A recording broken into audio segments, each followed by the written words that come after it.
Mas lumalalim ang isyu sa DPWH. Ayon kay DOJ Secretary Jesus Crispin Remulla, posibleng may mas mataas pang opisyal na nasa likod ng kautusan na sirain ang mga dokumento sa ahensya. Dagdag pa niya, lahat ng individual na nabanggit sa mga sinumpaang salaysay ay itinuturing na mga suspek at hindi makakatakas sa pananagutan. Mr. Secretary, a couple of days ago, in the last hearing when you were here, we somehow settled the issue that restitution is not a requisite for an applicant to the WPP. Is that correct? It's not in the law. But sa akin ko kasi, hindi lang po batas na nagdidictate dito.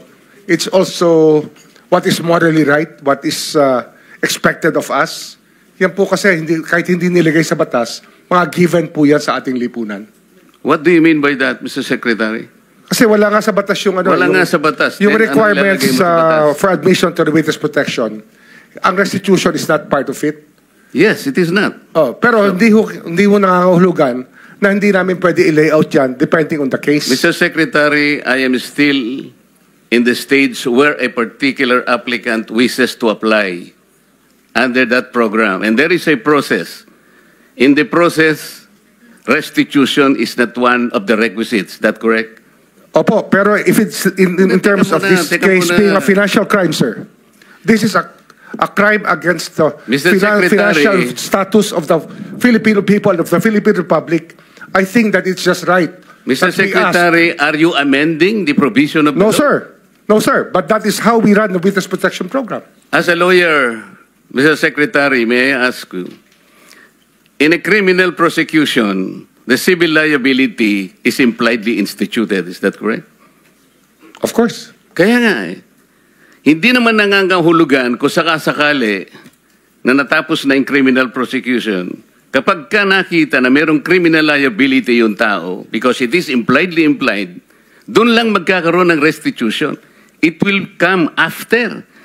Paano mo sasabihin na magre-restitute ang isang tao? Meron na bang findings kung magkano i-restitute on how it can be restituted? Nag-a-apply pa lang eh. Huwag po ninyong babaguhin ang requisite ng batas, Mr. Secretary. I thought nung dumating ka dito, nagkaintindihan na tayo eh. Kaya nabablar ang proceedings natin eh. Kaya nga kinote ni, siguro, ang chairman kanina gusto kong ituloy ito, sinabi niya, nagpa-interview siya, na goodwill and sincerity should be done para i-test. Pwede ba yung ganito? I respect your opinion, sir. But it is not my opinion, it is in the law, Mr. Secretary. Yes, sir. Yes, sir. But I am operating... The arbiter sir, is the law. Sir? May I speak, sir? Yes, you are. I'm operating from the vantage point of the reason behind the law, sir. What is the reason behind the law? So that we can get justice, and justice can only be attained if there is restitution. So that is the principle behind all of these things that we are talking about now. Mr. Secretary, restitution will come after. It cannot be... Sir, it can come before or after, sir. It can come before or after. You cite the law that it come before.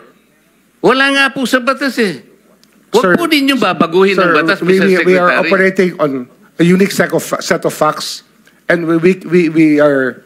All of these matters are being evaluated because the gravity of this financial crime cannot be underestimated, and that the more assets that we're able to preserve at the outset, the better for our country, sir. Mr. Secretary, I'm very sorry for such a reasoning like that. Alam mo, nakikinig I'm very sorry, sir. Bansa. Also, sir, I'm very sorry too if you do not agree with me. But I respect your opinion, sir, and we will carry out our job as we deem fit, as we see. Mr. Chair, I said I am not expressing an opinion here. I am articulating the provision of law. You do not change the provision of law, Mr. Secretary. You may be disbarred from doing this. Then, it's your opinion, sir. It's your option, sir. Sinabi ko na nga, hindi ko opinion ito. I am articulating then it's your option, sir. It is what you wish to happen. That you may proceed Ikaw ang with what you nagbibigay wish. ng opinion, nilalagay mo yung restitution to test the goodwill of a possible applicant. It is not in the law. Unless you are able to point out the provision of law that it come before. Hindi ganun eh. Sabi mo na nga, and we admitted, impliedly instituted ang civil liability, but this will come eventually after the court has pronounced kung magkano ang ibabalik niya kung meron man. Not before. Thank you, Mr. Chair. Are you done, Senator Marcoleta? Senator Rapi. Yeah, Mr. Chair, to Secretary Mulya, wala nga talaga sa batas yung bang magsoli muna ng pera para ikaw ay mapasok sa WPP. Pero kung pagbabasehan natin yung kagusto ng taong bayan, ang galit ng taong bayan, na gusto nilang magpakita in goodwill yung accused bago siya mapunta sa WPP, siguro mas maganda kung sundin natin yung kagusto ng taong bayan, right? Opo. Thank you, Mr. Chair.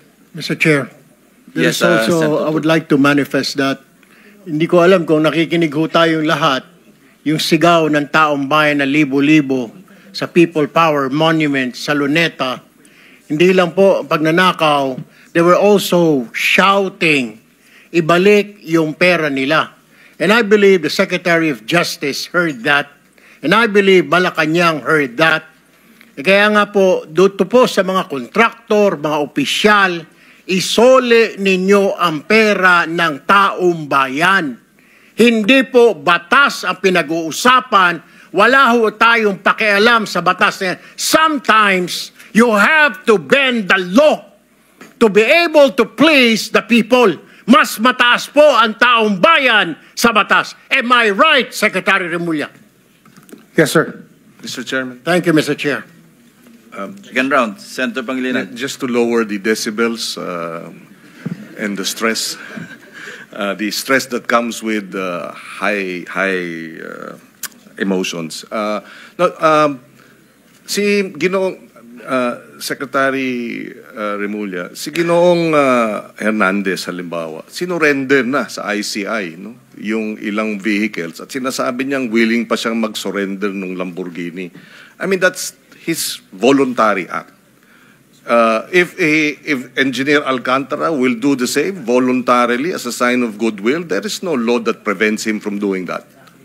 So therefore, we this restitution issue, while it is the law, does not prevent the government from being broader, mas malawak ang kanyang pag-implementa ng mga programa at mga batas, lalo na pag voluntary ang pagbigay ng mga malalaking, yung mga mamahaling sasakyan, voluntaring ilabas itong isurrender ang mga pondo, etc. Hindi po ba?